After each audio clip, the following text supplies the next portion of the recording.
Thank you for clicking play on the video. I'd like to ask you to click the thumbs up, subscribe to our channel, and ring that notification bell so that you can get alerted every time we bring out great content. Thanks.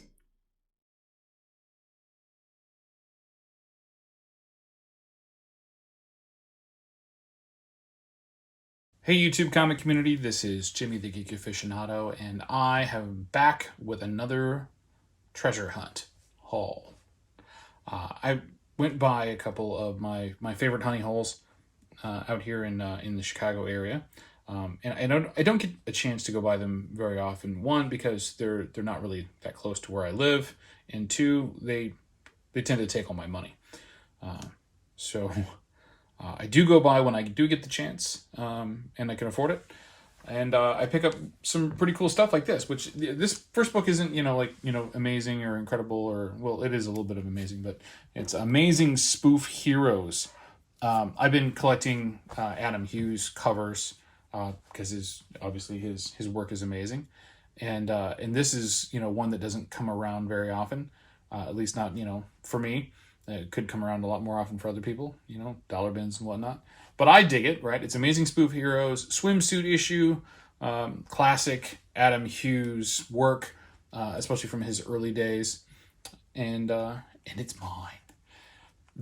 This next issue is it's undervalued and it's kind of unknown, because most people are chasing other stuff. Which is fine with me because then I get to pick it up. This is Adam number 7. Now, why is this important?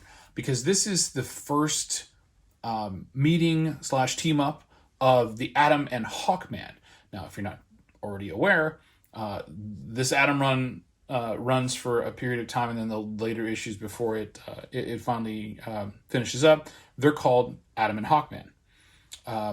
So this is pretty relevant to that. It's very similar to, if you're a Marvel fan, the first time Power Man and Iron Fist meet up, right? It's in Power Man 48, and then by the time you get to 50, it's Power Man and Iron Fist, and they combine those two characters. So this is a really cool book because it has that relevance to it. And there's not a lot of keys in the Adam run, but this is definitely one of those. And I'm personally a pretty big Hawkman fan anyway, so I dig it. All right, moving on. So I bought another book and got home and realized I had it. So I went back, and the store owner was kind enough to let me trade it out. And I got this, Marvel Superheroes number 19. This is an early Kazar solo story from the 60s. He appeared before in, what was it? He was in X-Men number 10. That was his first appearance, and he showed up in some early Daredevils as well. And then I believe he did this one before being presented back in Astonishing Tales, which was in the 70s. So late Silver Age appearance here, Kazar number 19. And this happens after Guardians of the Galaxy's first appearance and before the first Doctor Doom solo story. So that's pretty cool. All right. So that's one store that I went to. The other one had some really good stuff. Starting with this one, and this has been difficult for me to find. I've been tracking down the Jack Kirby DC stuff, and this one has been eluding me for some time. So we've got Commandy, The Last Boy on Earth, number 1. I see it, and it's usually beat up. I wanted a nice high-grade copy, and I was finally able to get one. So kudos there. This next one here, I do have a copy of it. It's high grade, but it's signed, but it's not like super high grade, considering that it is kind of a copper age book. But it's Avengers number 10, king size annual, and this is the first appearance of the mystery guest here, who joins the Brotherhood of Evil Mutants. It is Rogue. I also believe that this is the first appearance of Destiny, but even more so, this is where she interacts with Miss Marvel and steals Miss Marvel's powers, and they kind of become permanent to Rogue for quite some time before she eventually sheds them, which I thought was a terrible idea. anyhow, so super cool book, nice and clean, probably a 9.4, and we'll get it sent off and see what it comes back as.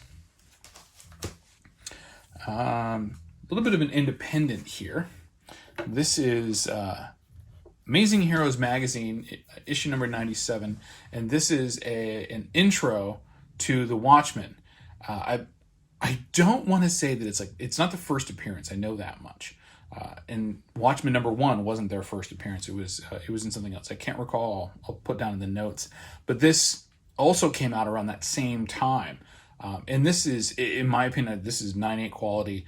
This is definitely going to go out to CGC and probably sold. I'm not, I like the Watchmen. I'm not a huge Watchmen fan, but I bought this specifically as an investment book to turn over to those people who are Watchmen fans. And I don't believe that there are any 9.8s of this on the census. So that will give me a little bit of an edge.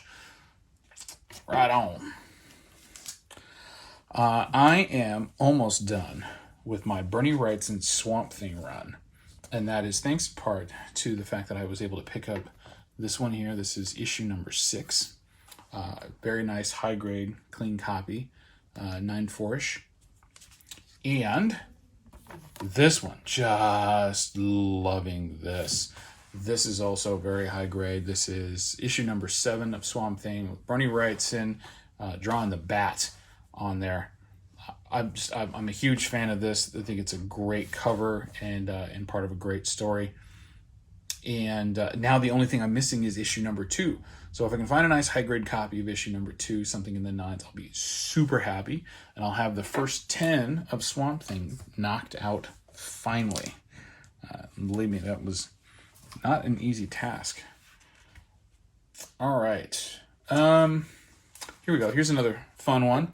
This is Batman Family number 6, featuring the first appearance of Harlequin, I want to say. Or no, Joker's daughter. Yeah, not Harlequin, but Joker's daughter.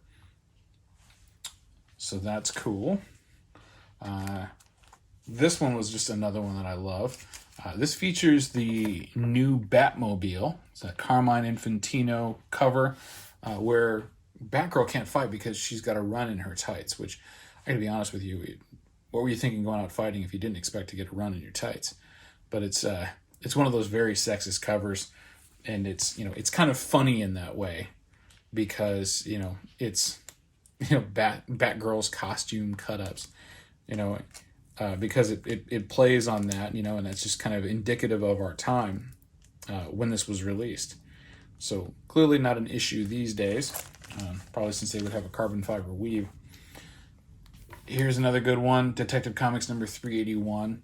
I dig these 12 centers, these late 60s ones with the cool, Indica up top with, the Detective Comics with Batman and Robin, and they would flip-flop between his time with with Robin and Batgirl. So those are fun ones for sure. All right, so gonna round this video off with these last 2 pickups. Now, what's cool about these last 2 pickups is they're not really comics, but they are Marvel graphic novels. And we'll go with this first one. It's not, it's in sharp shape, but it's got this, right through here, this kind of fading, like scuff or something like that. I don't know what it was. There's some dirt in there, but all in all, it's in really good shape. It's nothing, amazing or, like that. But, like these came from the 80s, right? So what does that make them? Something like 40-something years old or just under 40 years old. But they're not easy to come by, a lot of them. I'm not sure who the artist is on this. It feels like Sienkiewicz, but I don't think that it is. But it's a really cool early Black Widow story, similar to like what we're expecting to see in the movie. Just tales of her as a Russian operative before she joined the Avengers, or even after she joined the Avengers. So we got that one, and that is Marvel graphic novel. It doesn't have the numbers on them, I don't think. But I also got this cool one here. This is Crash, the first computer-generated graphic novel. So this is iconic in the fact that this graphic novel was completely, the art was done completely on computers, which today is, you know, not even a thing, right? It's absolutely happening all the time. You got artists like Ji Hung Lee who were primarily computer artists, and that changes the medium considerably. And this was the spark that did that. Anyhow, really cool book and a solid read. And that's my haul. So thank you for click and play, and we'll catch you on the next one. Thanks.